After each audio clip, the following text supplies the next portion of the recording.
Hotep à tous, bien-aimés frères et sœurs. Madame Mohamed Bazoum est libre. Comme son fils qui est sorti de prison il y a quelques jours, même pas de prison, de la résidence surveillée, parce qu'ils sont dans une prison en or. Hein, vous savez, c'est des gens qui mangeaient très bien, qui dormaient très bien, qui ont tous les avantages qui sont prévus pour le rang d'un ancien chef d'État. Puisque Bazoum vit encore dans la résidence du président de la République au Niger. Alors donc, ce n'est pas vraiment une prison, c'est par abus de langage qu'on peut appeler cela une prison. Mais en tout cas, toujours est-il que sa femme est dehors. Mais pourquoi Bazoum reste toujours en prison? Nous saluons le fait que Madame Bazoum soit libre, parce que, bien entendu, ce n'est pas elle qui a géré le pays, et que, bon, quel que soit ce qu'on peut lui reprocher, il faut qu'elle soit libre de ses mouvements. Hein. La personne que nous cherchons, c'est Bazoum, la personne qui doit nous rendre des comptes, qui doit rendre des comptes aux Nigériens, à l'Afrique, c'est Mohamed Bazoum. Parce que c'est lui qui a accueilli toute l'armée internationale de l'Occident et du monde entier. Et c'est lui qui nous a dit que nos armées ne valaient rien et que lui, en tant que chef des armées, il ne pouvait pas les équiper, il ne l'a pas fait. Donc, c'est lui qui a des comptes à nous rendre.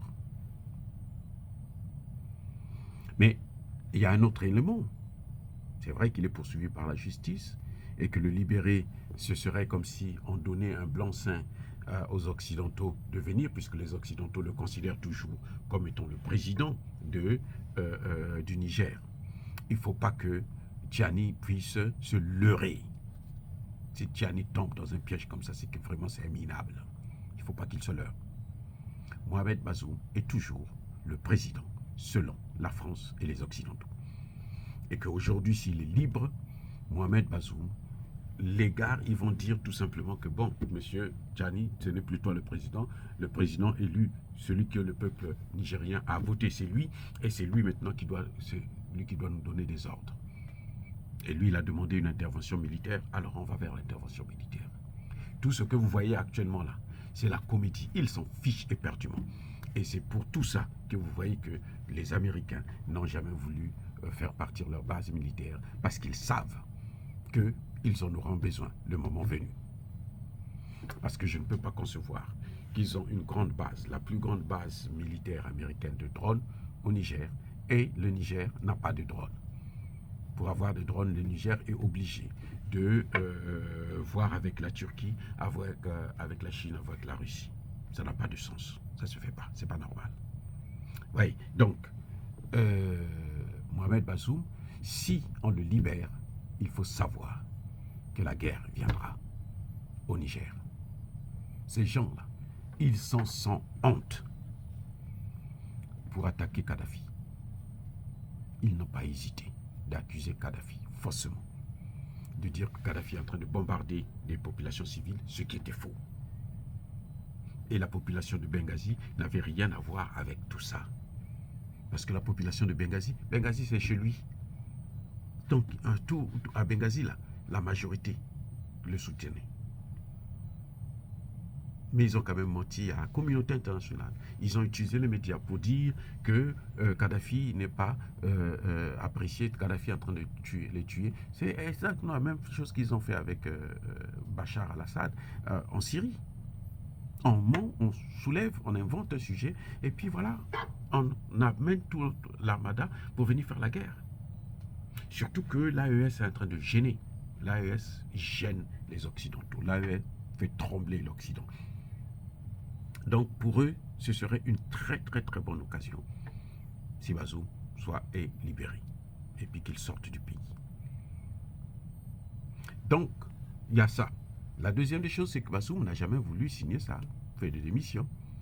Comme Bazoum n'a jamais démissionné, il vaut mieux le garder en prison jusqu'à ce qu'il comprenne qu'on n'a pas besoin de ça. Il n'a pas besoin de s'entêter parce qu'il a perdu le pouvoir.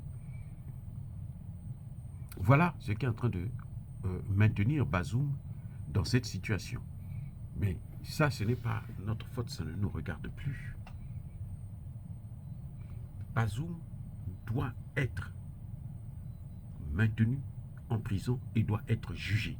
Après le jugement, ce que dira la justice, c'est ce que le gouvernement respectera. Si la justice estime que par rapport aux faits qui lui sont reprochés, il faut le garder en prison, on le met en prison. Cette fois-ci, il ne restera plus à la présidence parce que la présidence n'appartient pas à Bazoum. La présidence appartient au Niger, au peuple du Niger. Bazoum n'est qu'un locataire. Il n'est pas obligé de rester là-bas. C'est une erreur d'ailleurs du général Tchani de le garder encore dans ce lieu, cette prison. Parce qu'il est obligé, il faut qu'il aille dans un lieu pour les criminels. Parce que c'est un criminel, il est poursuivi pour haute trahison. C'est un crime. Et un crime grave, c'est l'un des plus gros crimes dans une nation. La haute trahison d'un président qui demande, qui fait appel à des armées étrangères pour venir tuer son propre peuple. L'embargo a été décidé non pas par Emmanuel Macron, mais par Bazoum. Ça a été validé, ça a été cautionné, même si Emmanuel Macron a dû décider, a donné des injonctions, a donné l'ordre, mais Bazoum a donné son cachet, Bazoum a mis sa référence pour prendre la paternité justement de cette action, et c'est ce qui a été fait.